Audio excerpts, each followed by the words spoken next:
Does anyone ever say, you know what, you've done a good job because everyone else has sat on their and done nothing? No signs of that, no? That was Education Secretary Gillian Keegan. Watching Gillian Keegan caught in a hot mic moment yesterday. She's since apologised for her rather colourful language. But today she's appeared on Jeremy Vine's BBC Radio 2 show to explain herself. I know you've apologised for it, but just take us through what you meant by that. Well, I mean, I was a bit frustrated because the interview, the interview beforehand, he basically was, trying to pin everything on me. Why haven't you done this? Why haven't you done that? Why haven't you done the other? And actually, RAC has been around for a long time, since the 1950s to 1994. So that was a bit frustrating because basically, the Department for Education, I think, has actually done a really good job here. Done a really good job. By the way, I think that's totally reasonable. Why should the Education Secretary, who's the boss of education for the whole country, be held responsible for what's going on in schools on her watch? Sure, we've discovered 52 schools that could collapse on the heads of children any moment, and her department's known that since at least 2018. But pointing the finger at Keegan alone is just unfair. Why is nobody blaming the laws of physics or gravity or the ghosts of 1960s engineers? And anyway, it turns out Keegan was on holiday when it all kicked off. You went on a holiday in Spain from August the 25th to August the 31st. Was that a mistake? Well, when I went on holiday, I mean, to be honest, for the whole of the summer, obviously I had to sort out industrial action, then I had to do the A-levels, then I had to do the GCSE. So the first time I could go on holiday we should feel sorry for you. Not at all. And I don't expect anyone to feel sorry for me. I'm certainly not getting that vibe from you. But was it only in August that Keegan first knew about the imminent dangers of RAC? According to organisation Surveyors to Education, the government gave schools a, quote, urgent deadline to report back on the presence of potentially dangerous RAC in their buildings in February this year. That was a long time before Gillian Keegan's August holiday. And now East Anglia Bylines has reported this. A reliable source has informed us that in early February, 2 months after the risk level was raised too high, Education Secretary Gillian Keegan remarked, quote, we just need to keep the lid on this for 2 years and then it's someone else's problem. How many politicians does that apply to in Britain over the last 40 years? The Department for Education denies that Keegan made this statement. Of course, not everything can be laid at the feet of Gillian Keegan. The issue dates back to 2010, when under George Osborne's austerity measures, then Education Secretary Michael Gove scrapped Labour's school rebuilding scheme. And according to education newspaper Schools Week, that had a direct impact on school closures this week.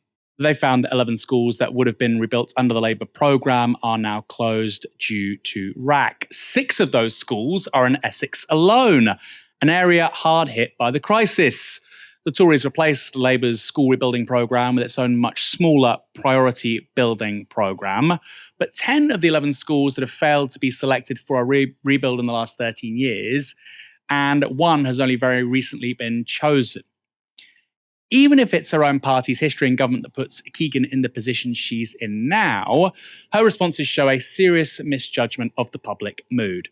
On LBC, one caller told her this story about their child's school. About 6 weeks before the summer holidays, D of E closed our school overnight. We got a notification, 7 o'clock in the evening, school's closed tomorrow. Don't know what we're going to do about it. Something to do with the structure in the roof. So we had... When was this before the summer holidays? How many This weeks? was about 6 weeks before the summer holidays. So just after the half term before that. So they knew it. They knew this was coming and they've just mishandled it. So what we were told is, right, overnight, school's closed. Don't know what we're going to do. But, kids can't come in. So we had to find childcare. Well, I just missed work for 3 days because we don't have any support or childcare locally. So, and our headmaster, he's a fantastic guy. He got out in front of it. He erected marquees on the playing field. And within 3 days, the kids were back being educated. It wasn't ideal, but, it worked. Over that period and over the summer holiday, they have spent thousands of pounds correcting whatever it was that was wrong with the roof. And our kids walked in Friday morning for their first day back. And I'm thinking, whew, we've escaped this rack malarkey. And then yesterday, 8 o'clock in the evening, we receive an email. Sorry, D of E have stepped in and they've closed us down despite all the work that we've done, repairing whatever structural. And I think they haven't said it was RAC, but I think it was RAC. Looking back over the information, sporadic information. For the last 12 weeks. Well, they said, the school said that the D of E have changed the guidelines yet again, bearing in mind what's gone on in the media recently. And I'm thinking, well, it's just an absolute shambles. So I am seethingly angry with Gillian. How dare she want congratulations for the shambles that she has overseen? How dare she think she's doing a good job? She is, I mean, they're all blooming useless, aren't they? They all need to be booted out. But to be so incredulous and say, oh, well, you know, we've done a fantastic job and no one's congratulating us. Sorry, it's been a nightmare from my point of view, and our poor headmaster. Who would have children in the UK in 2023? Who would have them? What sensible person? I mean, I say that as somebody, my wife's expecting a child in 10 weeks' time. Maybe I'm not that sensible. But when you break it down, expensive childcare, benefits aren't particularly good. If you happen to fall out of work and you've got more than 2 kids, good luck to you. And now your child might not be able to go to school. And if they can't, then you might have to make your own arrangements. And that may mean you take time off work. If you can afford to do that, many people can't. Just crazy. Just the most basic operation of society reproducing itself is people having kids, being able to care for kids, as well as, of course, being able to care for the elderly and those who can't care for themselves. The most basic elementary function of society. We can't do it increasingly because the government is so crap at doing the basics. Care, hospitals, education. In another tone-deaf intervention, Keegan tweeted out that, quote, most schools will be unaffected. That's good to know. Wow, okay. Critically important that we don't have thousands of schools in this situation. Good to know that most of them aren't about to collapse, Gillian. That tweet was accompanied by this graphic. As you can see there, most schools unaffected. Breaking news. Thank goodness for that. That left an open goal for Labour, who, credit where credit is due, followed up with this. Most beachgoers not eaten by big shark. Jaws updates. Brought to you by the Mayor of Amity Island. Of course, the Mayor of Amity Island is the gentleman who is central to the film Jaws.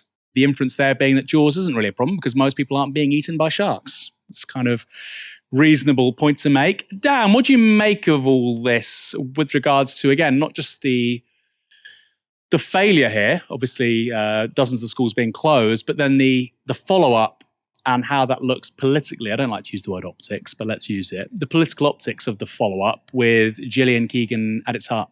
Well, it's just an incredible story. You know, I was desperately Googling the type of concrete that's used to try to learn about it, but then I realized that's not important at all. The issue is that, you know, you couldn't be a more damning indictment of modern Britain. You know, schools with children in there literally collapsing. I was reading about one school where a huge block of concrete just collapsed in the assembly hall. You know, people were lucky that the children weren't injured. It's just an incredible indictment of this broken country that we're living with. We don't, you know, we've got crumbling schools, crumbling public infrastructure, sewerage systems that don't work. You know, all because of a lack of investment. And then to top it off, you've got politicians who are furious if anyone has the temerity to suggest they're not doing a good job. It just sums everything up. It sums up where we are after, you know, years and years of Tory austerity. As you said, the very basics of our society, you know, transport, you know, education, childcare, like everyone's lives are just getting harder and harder and harder. And then we've got a political class. I mean, I'd like to say that there's going to be a massive blowback, but this is the problem. You know, that there's countless examples of this. You know, pumping sewage into the waterways, you know, schools collapsing, but there doesn't seem to be any. You know, there's no accountability. No one's held accountable. You know, it's just a total mess.